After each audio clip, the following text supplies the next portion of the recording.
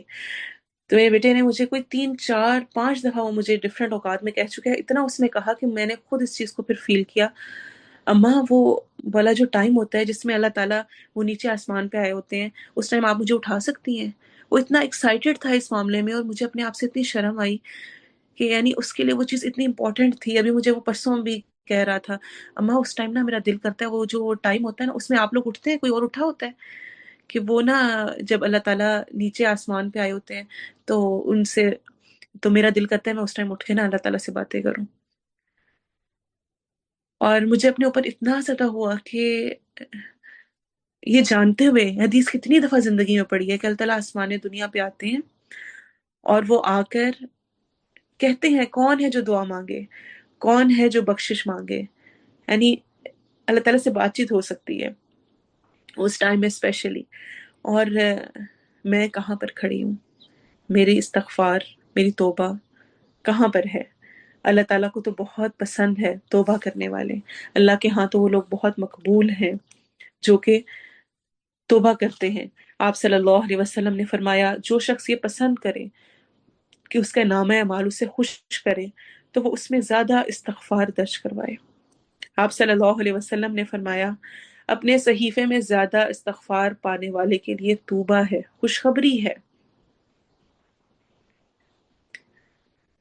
اور استغفار کا تو بے شمار فضیلت ہمیں ملتی ہے. آپ صلی اللہ علیہ وسلم نے فرمایا جس شخص نے کہا استغفر اللہ الذی لا الہ الا هو الحی القیوم واتوب الیہ، تو اسے معاف کر دیا جاتا ہے اگرچہ وہ کافروں کے ساتھ لڑائی کے وقت میدان جنگ ہی سے بھاگا ہو. تو استغفار کرنا ہے، اور اسپیشلی کب؟ سحری کے وقت. سحری کے وقت جس وقت رب تعالیٰ آسمان دنیا پہ آیا ہوتا ہے. اللہ ہمیں توفیق دے، ہمیں اپنے لیے خالص کرے اور ہمارے اندر اس کی محبت کو ڈالے جو اعمال اس کو پسند ہیں. آمین. جو کچھ آپ نے سیکھا، جو سمجھ آیا، اس کو ضرور شیئر کیجیے گا. آپ سب سے سننا، آپ سب کی فیلنگز کو جاننا میرے لیے ہمیشہ موٹیویشن ہوتا ہے، اور مجھے اندازہ ہوتا ہے کہ آپ کو کیا سمجھ آ رہی ہے. آئندہ اس کے مطابق مجھے کام کرنے کا موقع ملتا ہے. جس طرح صبر پہ جب بات ہوئی تو آپ میں سے اکثریت نے بچوں سے متعلق بات کی، تو مجھے لگا کہ مجھے اس پر بات کرنی چاہیے. تو ایسے ہی اگر آپ لوگ ڈسکس کریں، بات کریں، گروپ میں شیئر کریں. گروپ اسی لیے اوپن کیا جاتا ہے کلاس کے بعد 2 3 گھنٹے کے لیے کہ آپ اس میں اپنی فیلنگز کو شیئر کریں تاکہ ہم مل جل کر اپنی اصلاح اکٹھے اچھے انداز میں کر سکیں. اللہ تعالیٰ ہم سے ہمارے اس بیٹھنے کو، سیکھنے کو، سمجھنے کو قبول کرے. آمین. سبحانک اللہم و بحمدک اشہد ان لا الہ الا انت استغفرک و اتوب الیک. سبحان ربک رب العزت عما یصفون وسلام علی المرسلین والحمد للہ رب العالمین. والعصر ان الانسان لفی خسر الا الذین آمنوا وعملوا الصالحات وتواصوا بالحق وتواصوا بالصبر. آمین. السلام علیکم ورحمۃ اللہ وبرکاتہ.